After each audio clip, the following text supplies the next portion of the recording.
மயிலாடுதுறையில் பாலாஜி நகரில் 3 கிலோமீட்டர் தூரத்திற்கு கச்சேரி சாலை வரை முதலமைச்சர் மு.க.ஸ்டாலின் ரோட் ஷோ நடத்தி வருகிறார். கொட்டும் மழையிலும் அவர் மக்களிடம் மனுக்களை பெற்று வருகிறார் என்பது குறிப்பிடத்தக்கது.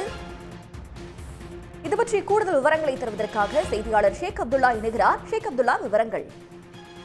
மயிலாடுதுறை மாவட்டத்திற்கு வருகை தந்துள்ள தமிழ்நாடு முதலமைச்சருக்கு பொதுமக்கள் உற்சாக வரவேற்பு கொடுத்து வருகின்றனர். குறிப்பாக அரசு நிகழ்ச்சிகளும் பல்வேறு கட்சி நிகழ்வுகளும் பங்கேற்பதற்காக தமிழ்நாடு முதலமைச்சர் தற்போது மயிலாடுதுறை மாவட்டத்திற்கு வருகை தந்துள்ளார். தற்போது மயிலாடுதுறை வல்லாளகரம் பாலாஜி நகரில் இருந்து ரோட் ஷோ மேற்கொண்டு வருகிறார். சுமார் 3 கிலோமீட்டர் தூரத்திற்கு நடந்தே செல்லும் முதலமைச்சர் சாலையின் இருபுறமும் குவிந்துள்ள பொதுமக்களை நேரடியாக சந்தித்து அவர்களது வரவேற்பை பெற்று அவர்களுக்கு கை கொடுத்து அவர்களோடு புகைப்படம் எடுத்துக்கொண்டும் சிறுவர்களுக்கு கை கொடுத்தும் அதேபோல் குழந்தைகளை தூக்கி வைத்துக் கொண்டு புகைப்படம் எடுத்துக்கொண்டும் பல்வேறு செயல்களில் ஈடுபட்டு வருகிறார். தற்போது இந்நிலையில் தான் தற்போது மயிலாடுதுறை பகுதிகளில் சாரல் முதல் மிதமான மழை பெய்து வரக்கூடிய நிலையில் மழையின் பொருட்படுத்தாமல் குடைபிடித்தபடியே கொட்டும் மழையில் வந்து தமிழ்நாடு முதலமைச்சர் மு.க.ஸ்டாலின் தொடர்ச்சியாக அந்த ரோட் ஷோ மேற்கொண்டு வருகிறார். குறிப்பாக அவர் பாலாஜி நகரில் இருந்து தொடங்கிய அந்த ரோட் ஷோவானது தற்பொழுது கச்சேரி சாலை வரை நடைபெற உள்ளது. குறிப்பாக கால்டாக்ஸ் சாலை, பட்டமங்கடை வீதி, கண்ணார தெரு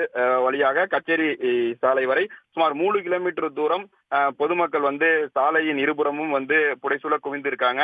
அது மட்டுமின்றி 30 இடங்கள்ல வந்து மேடைகள் அமைத்து பாரம்பரிய கலை நிகழ்ச்சிகள் மூலம் தமிழ்நாடு முதலமைச்சருக்கு உற்சாக வரவேற்பு கொடுத்து வரக்கூடிய நிலையில் தற்பொழுது அந்த கண்ணார தெரு சாலை வழியாக சென்று வரக்கூடிய தமிழ்நாடு முதலமைச்சர் பொதுமக்களின் வரவேற்பை பெற்று வருகிறார். பொதுமக்களிடம் பல்வேறு கோரிக்கை அடங்கிய மனுக்களையும் பெற்று வரக்கூடிய தமிழ்நாடு முதலமைச்சர் மயிலாடுதுறை தலைமை தபால் நிலையம் அருகே உள்ள பகுத்தறிவு மன்றம் என்ற பெயரில் உள்ள திமுக நகர அலுவலகத்தில் அமைக்கப்பட்டுள்ள மறைந்த தமிழ்நாட்டின் முதலமைச்சர் கலைஞர் கருணாநிதியின் திருவுருவ சிலையை வந்து திறந்து வைத்து அதற்கு அருகே அமைக்கப்பட்டுள்ள 65 அடி உயர கட்சி கொடி கம்பத்தில் கட்சி கொடியையும் ஏற்றி அதன் பிறகு வந்து மயிலாடுதுறையிலே ஓய்வெடுக்கும் முதலமைச்சர் நாளை அரசு நிகழ்ச்சியில் பங்கேற்று பல்வேறு நலத்திட்ட உதவிகளையும் முடிந்த திட்டங்களை தொடங்கி வைத்தும் புதிய திட்டங்களுக்கும் அடிக்கல் நாட்டியுள்ளார். தமிழ்நாடு முதலமைச்சருக்கு மயிலாடுதுறையைச் சேர்ந்த பொதுமக்கள் ஒரு உற்சாக வரவேற்பு அளித்து முதலமைச்சர் செய்த திட்டங்களை வந்து எடுத்துரைக்கும் விதமாக பதாகைகளை கையில் ஏந்தியும் அதேபோல் திமுக கட்சி வண்ணத்தில் உள்ள